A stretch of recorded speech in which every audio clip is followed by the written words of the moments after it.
Tu savais que pendant le confinement, les employeurs ont le devoir de proposer à leurs salariés, si ceux-ci sont dans l'impossibilité de travailler, d'avoir recours à l'activité partielle, ce qu'on appelle le chômage partiel. Bah oui, je sais, je peux toucher mon salaire, même si je travaille pas.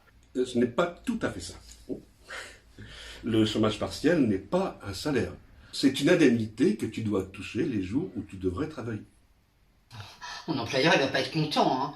S'il doit me payer alors que je travaille pas, sans compter les charges. Tu peux rassurer ton employeur, car comme il ne s'agit pas d'un salaire, il n'y a pas de cotisation à payer. C'est une indemnité. Il faut d'ailleurs que tu t'habitues à dire cotisation sociale et pas charge sociale. Bon.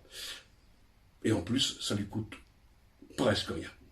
Je reviendrai sur ce presque ensuite, hein, car l'État va le rembourser 12 jours après. T'es sûr? Peut-être qu'au début, ça va cafouiller un peu. Il faut que ton employeur ait de la trésorerie pour avancer ton paiement, c'est tout. Je vais être payé comme d'habitude? Non. Tu recevras 84% de ton salaire net, ce qui correspond à 70% du salaire brut. Ton employeur peut mettre la différence, mais il n'est pas obligé. Tu dis que ça coûtera presque rien à mon employeur. J'aime pas beaucoup ce presque, hein. Ça cache quoi? On ne sait pas trop pour l'instant. Ah. Il devra payer la CSG Oh. et la CRDS. Tout ça. Tout ça, ça fait 4 à 5% du salaire brut qu'il aurait dû te payer, soit moins de 3% de ce que ton salaire aurait dû lui coûter. Ça va en fait. Il devra payer aussi les congés spectacles. Remarque, c'est tant mieux pour moi si je touche plus de congés spectacle, hein. N'est-ce pas? Mais je suis intermittent du spectacle, ça va compter pour mes heures? Oui, en partie. Pour Pôle emploi, chaque journée de suspension d'activité équivaut à 7 heures, quel que soit le nombre d'heures de travail prévu. Un cachet, ça fait 7 heures. Oui, Une journée de 8 heures? Ça fait 7 heures. oui, Une séance d'atelier de 2 heures, ça fait... 7. Ça révolutionne les mathématiques, hein, ça. Oui, Pourquoi? c'est comme ça. Bon. Ça va tantôt faire monter mon taux, tantôt le baisser. Ça dépend, quoi. C'est comme ça. Non, non, non. Comme ce n'est pas un salaire, ça n'aura aucune influence, ni en plus ni en moins, sur ton futur taux d'indemnisation. Seules les heures vont compter. Super, hein. Mais ça va pas le faire. Pourquoi? Bah oui, tu sais que les contrats, on les signe pas souvent après, hein. On les signe plutôt juste quand ça commence le boulot, ou même après, alors. Donc là, concrètement, bah, j'ai pas de contrat. Tu devais jouer en avril, par exemple. Hein? Alors, tu ne le sais pas, mais en fait, tu as un contrat. À partir du moment où un spectacle est annoncé dans la presse, sur un programme, hein, dans un mail d'info, ou encore si tu as reçu un message par SMS, par mail, par le courrier postal, te disant que tu répètes de telle date à telle date, ça vaut pour une promesse d'embauche, donc pour un contrat. Bien sûr, il faudra à un moment ou à un autre le formaliser sur papier. Et je dois faire quoi? Si tu avais des dates de prévues, tu prends contact avec tes employeurs et tu leur demandes s'ils ont pensé au chômage partiel. Tu sais, je travaille aussi pour des petites assos, hein, qui ne sauront pas vraiment comment faire. C'est pas si compliqué. Il y a 2 étapes pour l'employeur. Une qui doit se faire rapidement, avant le 30 avril, s'enregistrer auprès de la directe. Tu trouveras un lien vers leur site dans la description de la vidéo juste en dessous. Et tous les mois, faire des fiches de salaire que tu as intérêt à garder parce que Pôle emploi va te les réclamer, vu que sur tes AEM, il sera marqué 0 €. Parce que c'est pas un salaire, mais une indemnité. T'as tout compris. Sinon, il y a des systèmes d'entraide qui se mettent en place, des administratrices qui proposent des coups de main bénévoles ou payés, mais pas en chômage partiel.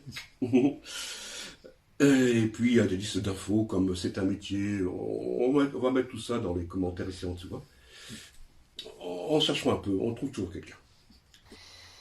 Et si mon employeur refuse? Tu le connais bien, ton employeur? Tu travailles souvent avec? Enfin, Ça dépend lequel, hein. Ton employeur a 3 possibilités.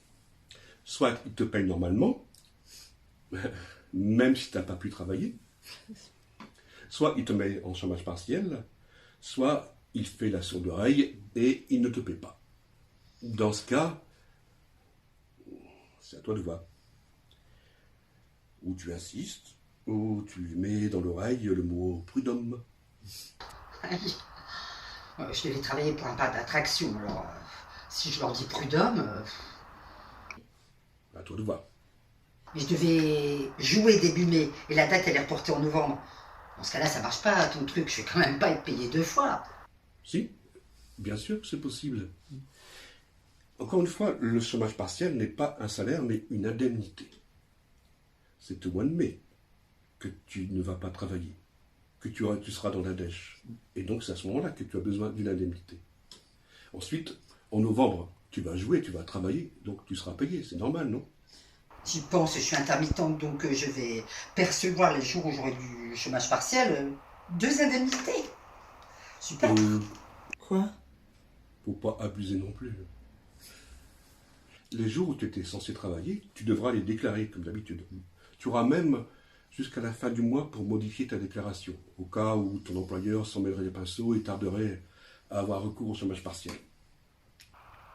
Tu sais que je chante aussi. Et Donc je chante dans des bistrots. Ça marche aussi ce truc-là? Quoi? Ton patron de bistrot n'a pas la licence de spectacle, je suppose. Ah non. Il passe par le GUSO. Ah oui, oui, il passe par le GUSO. Et du coup, c'est le GUSO qui va me mettre au chômage partiel. Non, parce que le GUSO n'est pas ton employeur. Bon bah alors, c'est le patron du bistrot. Non plus. Comme il n'a pas la licence de spectacle, il devrait passer par le GUSO. Qui n'est pas mon employeur, mais Et qui ne peut pas te mettre en chômage partiel. super. Bah alors, c'est foutu alors. Non, mais ça risque de prendre un peu de temps. Il y a comme qui dirait une sorte de vide juridique ou je ne sais qu'est-ce. Ils doivent le résoudre, mais ça prendra du temps. Ah ouais, mais... Et quand? Ça, je ne sais pas. On mettra à jour la description au fur et à mesure qu'on... Bon, mais pour ma date anniversaire alors? Ça, on en parle dans une autre vidéo. Parce qu'il y en a plusieurs. Oui, on va en faire une, par exemple, sur les dates anniversaires qui sont un petit peu chamboulées. Bon bah merci, hein, parce que j'y comprends plus rien. Une sur le compte emploi-formation. Justement, j'avais envie de me remettre à faire une formation. Et une sur nos revendications. Côté revendication, il y en a, hein.